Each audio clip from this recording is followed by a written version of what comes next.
You are listening to the So Now What podcast with Lana Manikowski, episode number 114. I could not wait to record this episode this week. You ladies know that there has been some major stuff going on in my life and things that I have been in anticipation of, if you're a regular listener of the podcast. If you are not, you picked a perfect episode to tune into, because I've got some major stuff to share this week. So let's not waste any time. Let me first get into the fact that the next class of Thrive After Infertility is going to be starting in almost a week. Do you believe it? I cannot absolutely believe that I get to start another class of transformation, another class of watching women just like you who desired to become a mom, who went through fertility treatments and weren't able to become moms, finally say yes to them and start to see the growth that they deserve in their life. So if you have been toying around with the idea of joining the Thrive After Infertility Mastermind, let me just really call some BS on you and ask you, what are you waiting for? You might be thinking that time is going to heal it all, and that if you just hold on a little bit longer, you might feel better next week, next year, next month, whatever it is. Let me tell you that I tried it all. And that is why I decided to become a certified coach, because after waiting for years to feel better about not being able to become a mom, even though I spent 7 years of my life in fertility treatments, it wasn't until I discovered life coaching that my life turned around. And that is exactly why I invested the money that I have invested to become a certified life coach, to be working on my advanced certification in post-traumatic grief, because there was nobody representing women like us and nobody there to help women like us create a life we love, even though we didn't have the children we dreamed of. So the Thrive After Infertility Mastermind is calling your name, and I want to help you. I want to make it easy for you. So if you listen to this podcast and you want to DM me on Instagram, lana.manikowski, please do so. If you're not on social media, you can email me at hi@lanamanikowski.com, and I will do everything I can to get you saying yes to this life that you deserve. Okay, so that's Thrive. Next thing, I want a drum roll, because I have my results about whether I won President's Club. Again, you regular listeners know that this has been something that I have been really hoping for.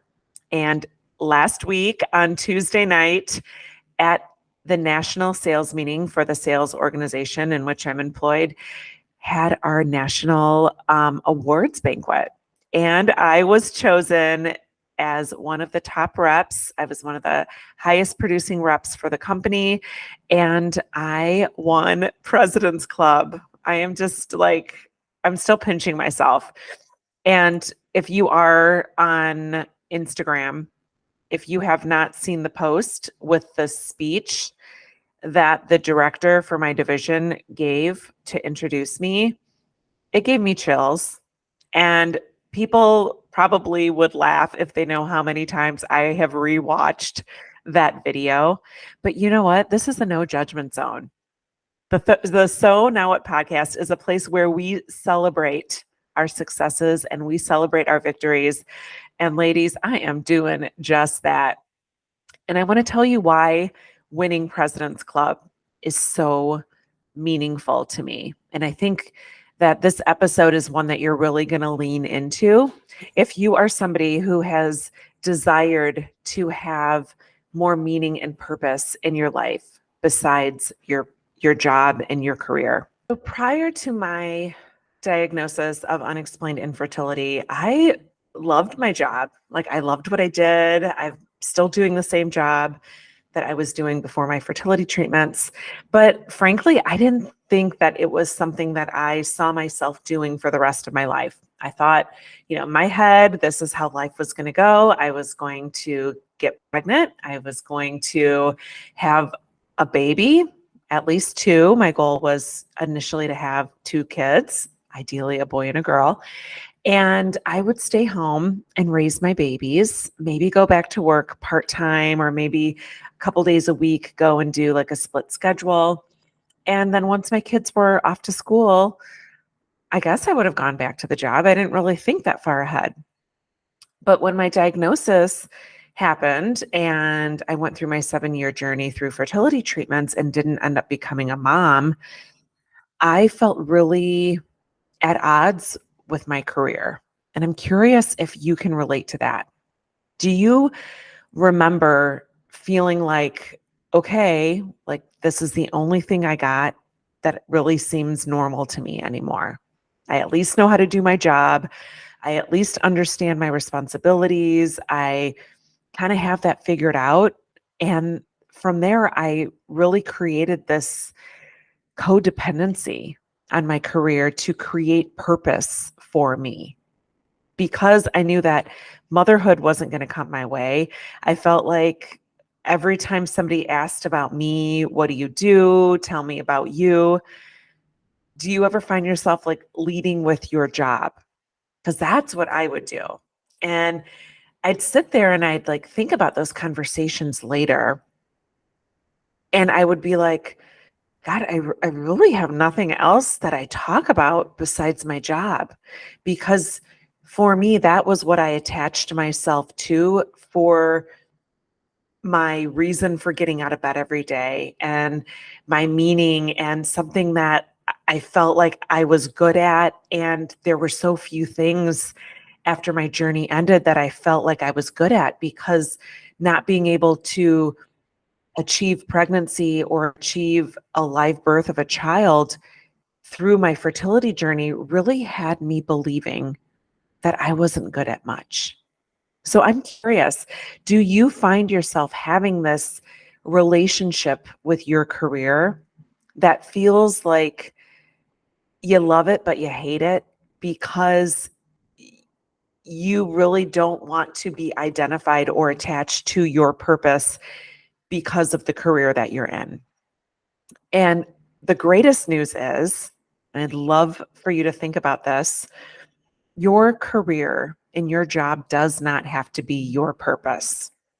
If you know anything about my theory around purpose and the way that I see purpose, it's much less about us attaching ourselves to something and much more about you figuring out who you are and where you get your joy and where you find your freedom in your life.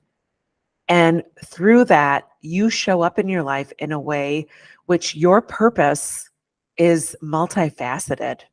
Your purpose isn't one singular thing.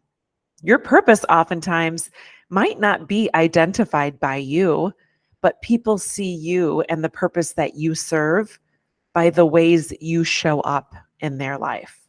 And when I realized that, it felt like this huge relief that came off of me, that I didn't have to constantly be attaching myself to my career in order to find my purpose.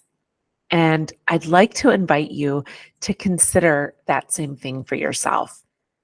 One of the 4 pillars in the Thrive After Infertility Mastermind that we work on is understanding your purpose. And we dig deep in that. So back to the first announcement about Thrive starting again in February, I invite you, if you feel like you're really struggling to put your arms around your purpose because you're not a mom, Thrive is going to be such an amazing way for you to better understand that and to create this life that feels purposeful without you having to constantly be searching for your purpose. So you might be wondering, like, if my job isn't my purpose, why was I so excited about winning President's Club? And I've thought about that a lot. And I think if you listened to the announcement that my director gave, in there, she distinctly talked about how I have 2 career passions: men's health, which is, I work in the urology field of urology. So we do a lot of work in the men's health industry, and transforming lives through coaching. And I think it was this amazing feeling to know that I didn't have to just have one singular thing that I was attracted to and one singular thing that I loved waking up doing every day, because coaching is just like really the soul of who I am, and the thing that really gets my heart pumping and excited, and like being here with you every week and talking on the podcast, like for me it was so validating, to be honest with you, to hear somebody who pays my paycheck talk about and identify something beyond the thing that pays my paycheck in a way that made me feel like seen and recognized, and as though I'm really making impact in this world. And I think the other thing is, and you might relate to this, like feeling like, what am I doing? Where am I going? What am I good at? Because infertility and going through IVF, and if you're not watching me on YouTube, you don't see me doing my air quotes right now, but failing IVF really can cause you to think that you're not really outstanding at much anymore. So being able to absolutely crush my sales number this year and my quota, and to make the impact in the world and work with the patients that I work with through my corporate job, and change the lives of those patients through the devices that I work to sell, and work with the surgeons that implant them in the patients. Like to me, it was just like, damn, like I am really good at things again.